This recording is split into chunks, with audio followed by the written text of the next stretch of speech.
ভোটের আগে কোমর বেঁধে ময়দানে নেমেছে শাসক শিবির।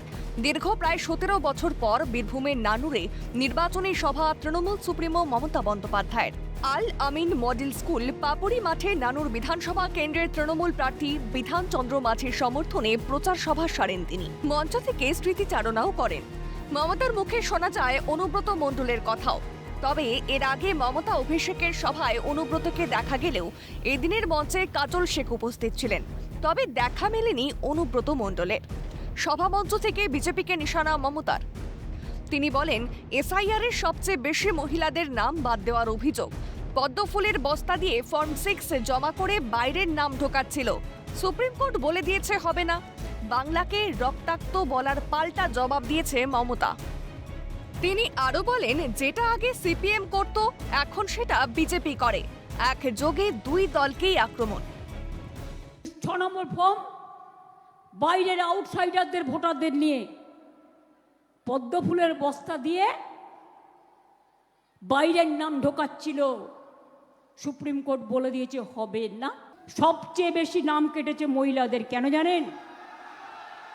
উকুন বেছে বেছে দেখেছে কেন নাম কেটেছে, কোথা থেকে এলো লজিস্টিক্যাল ডিসক্রিপেন্সি।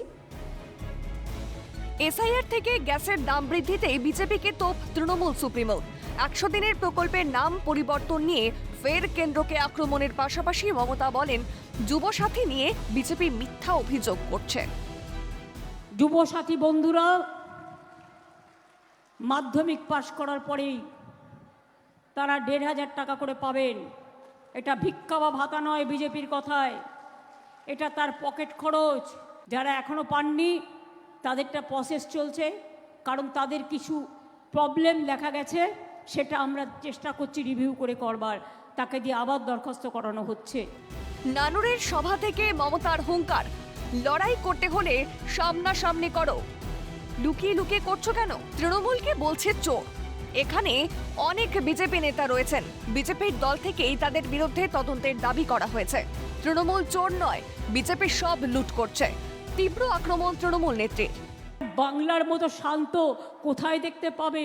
বাংলার মতো সম্প্রীতি কোথায় দেখতে পাবে? বাংলার মতো স্বস্তি কোথায় দেখতে পাবে? বলি, সত্যি যদি লড়াইটা করতে হয় সামনাসামনি করো। লুকিয়ে লুকিয়ে করছো কেন বাবা? তৃণমূলকে বলছে চোর। এখানে এক একজন বিজেপির নেতা আছে, বিজেপি পার্টি থেকেই তাদের বিরুদ্ধে তদন্ত দাবি করা হয়েছে। তার কাগজপত্র তো আমার কাছেও আছে। চোর তৃণমূল নয়, বিজেপি হচ্ছে সমস্ত লুট করেছে দেশের। এদিনের মঞ্চ থেকে মমতা বলেন, বিহারে ভোটের আগে চুপি চুপি অ্যাকাউন্টে 8,000 টাকা ঢোকালো। এখানেও শুনছি গরিব মানুষদের কাছে ব্যাংক অ্যাকাউন্ট চাইছে। খবরদার দেবেন না, যা আছে সেটাও নিয়ে নেবে। টাকা ঢোকানোর নাম করে কেটে নেবে। বিজেপিকে একেবারে বেলাইন করে দিন, দেওয়ার বার্তা মমতার। বিহারে ভোটের আগে চুপি চুপি ঢোকালো 8,000 টাকা। এখনও শুনছি কারো কারো গরিব লোকেদের কাছে ব্যাংকের অ্যাকাউন্ট চাইছে। খবরদার দেবেন না, যেটুকু আছে সেটাও নিয়ে নেবে। ছবি আমার গলা, আমার সব কিছু দেখাবে, কিন্তু ওটা আমি আসল মমতা ব্যানার্জি নই। সবাইকে লাইনে দাঁড় করিয়েছে, একবার নয় বারবার। এবার বিজেপিকে একেবারে বেলাইন করে দিন, আর যাতে কোনোদিন মানুষকে লাইনে দাঁড়াতে না। অনুপ্রবেশ ইস্যুতেও সুর চড়িয়েছেন মমতা বন্দ্যোপাধ্যায়। তিনি বলেন, অনুপ্রবেশ হয়ে থাকলে তার দায় নরেন্দ্র মোদী, অমিত শাহের। বাংলা ভাষায় কথা বললেই অনুপ্রবেশকারী, তো অন্য ভাষাতেও লোকে কথা বলে, আমরা তাদের বলবো অনুপ্রবেশকারী? আর অনুপ্রবেশ যদি কোথাও হয়ে থাকে আপনি দায়ী, অমিত শাহ মহাশয়, নরেন্দ্র মোদী মহাশয়। ভোট যতই এগিয়ে আসছে ততই ঝাঁঝ বাড়াচ্ছে শাসক শিবির। ফের রাজ্যে ঘাসফুল ফোটাতে মরিয়া তৃণমূল নেতৃত্ব।